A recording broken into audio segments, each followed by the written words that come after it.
Alright people, I have seen the light. Last episode you saw me diving head down in a full-blown existential crisis. But I've seen the light. I know how to do my electrics in the bathroom. Thanks to the help of a number of you subscribers with comments, I have come to the conclusion of how I should do it. Let me explain you. Okay, so the power comes in from under this wall. That's 3 wires, red, blue, yellow and green. Then it goes into a central big box where I keep all my connections, and this box is going to be situated in the wall behind the vanity. It's going to be out of sight, out of way, but it will still be accessible for me to open up in case there's any problem. Okay, these wires go in, and then on each wire I will have a Wago, what do you call it, splitter or junction box. I can get multiple cables out of these Wago boxes. Let me show you how they look. See, these are these Wago connectors. One cable feeds in, and then you can have several cables in there that will feed out. So you split up a cable into several cables, really, huh? Right, we have there the first Wago box. And then out of there I'm going to have just an uninterrupted power supply. And this power supply goes to consumers as floor heating,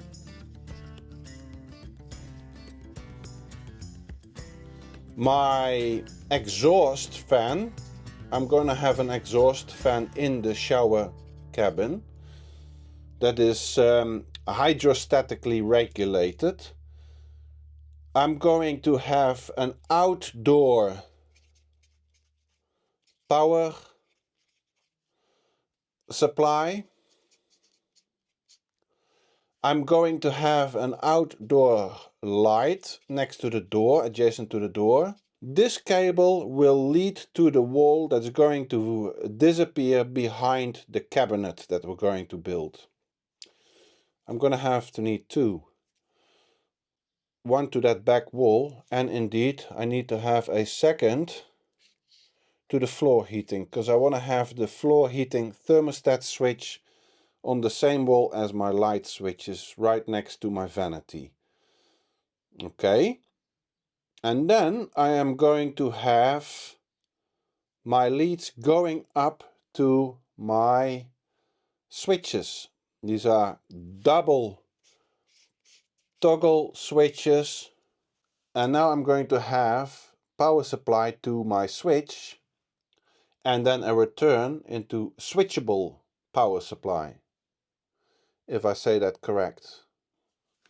So that is basically one lead from one phase, either the 0 or the phase, one lead which is my ground, uninterrupted, and then I'm gonna have one lead which is switchable.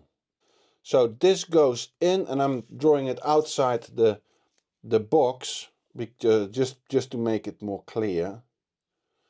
But this one goes into my switch. So this is my switch. And out of my switch there will be 2 wires. This wire will have power when this button is flipped.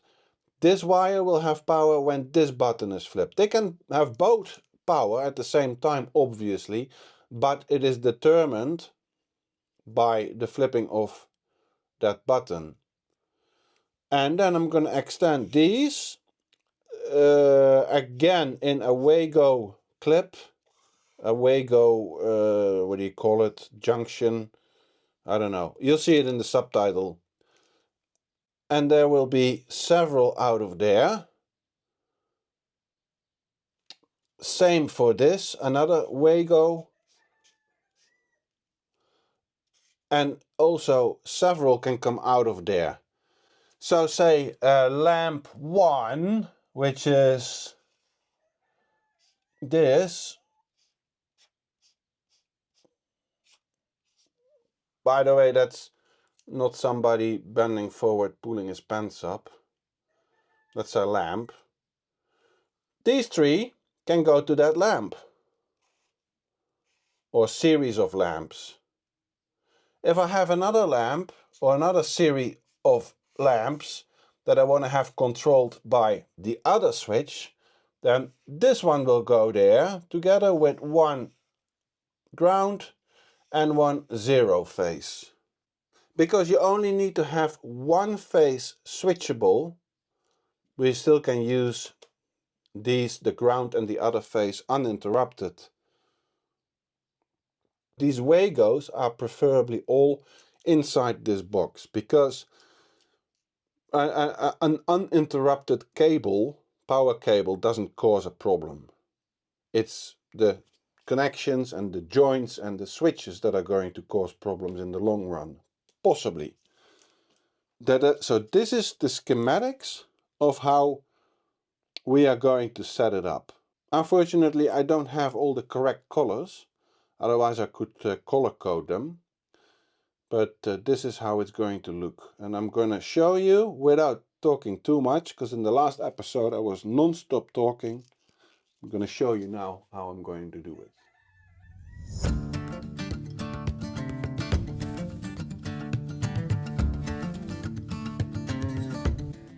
Okay, so my vanity is going to be 90 high, plus the 15 centimeters we put on this floor.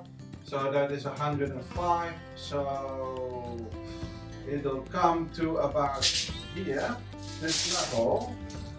So my big junction box is this one. I'm gonna put it here, I guess. Right in the middle. Maybe I should put it lower. Yeah, like that, because we don't know what's gonna happen with the sink, etc. I think I'll put it here. This looks like a good spot to me.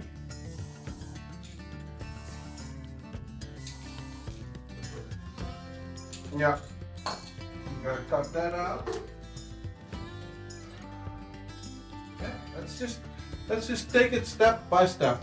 And if we make a mistake, we take a step back, and slowly we'll get there. Yeah. Cutting this out.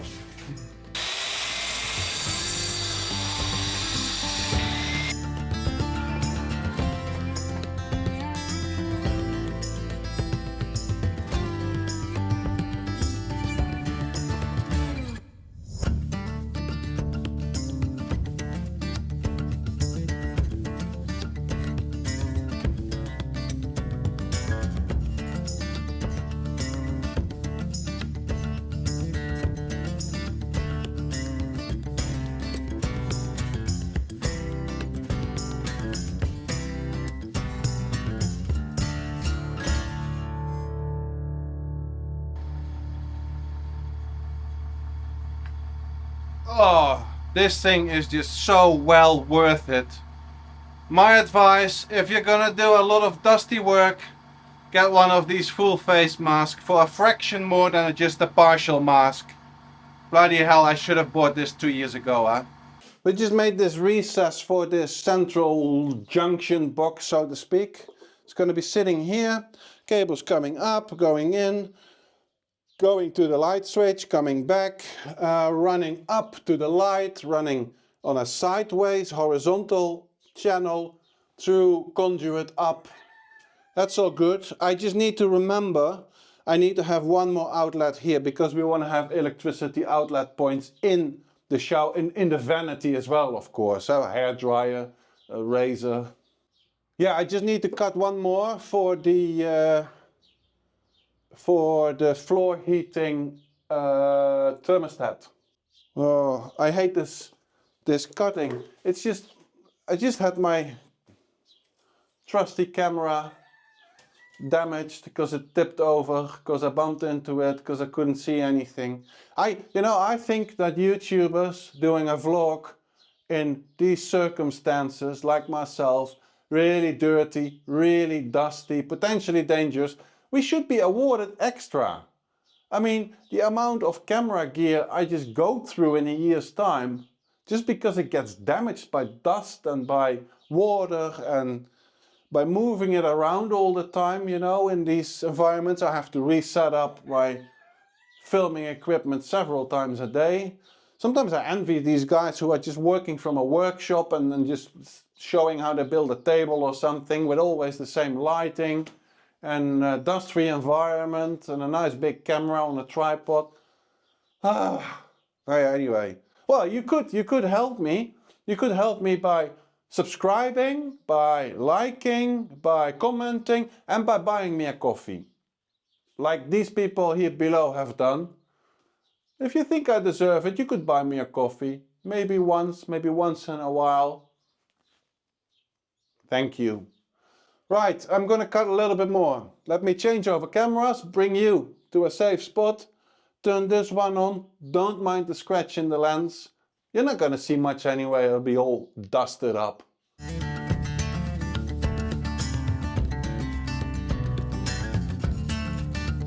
Okay, I made my final hole for now. Hopefully I'm completely done with the cutting. But yeah, hopefully. I have done a quick sweep. I have removed a lot of the dust. And what I'm going to start with now is run a cable from that point all the way to this point behind the laundry machine. And that's going to supply the exhaust fan that's going to be in the shower cubicle, the outdoor power supply, outdoor light, ironing machine and what have you. I am going to run that cable just across. I'm going to leave it loose on that side because I want to first render the wall, and then I'm going to neatly install the cable on the wall. You're not going to see it, it's going to be behind cupboards. So let's just start with that one. Yeah.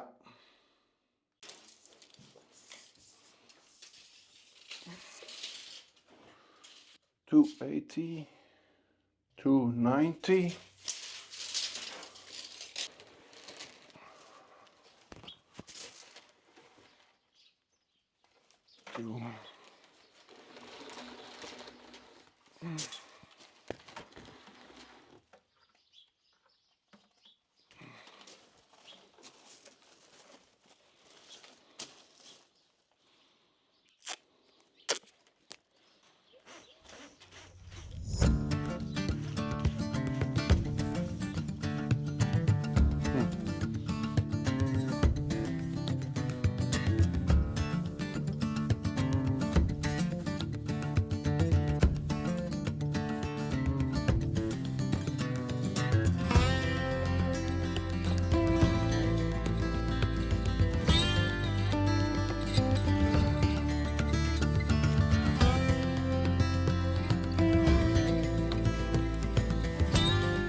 So this wire comes in and these two wires go out.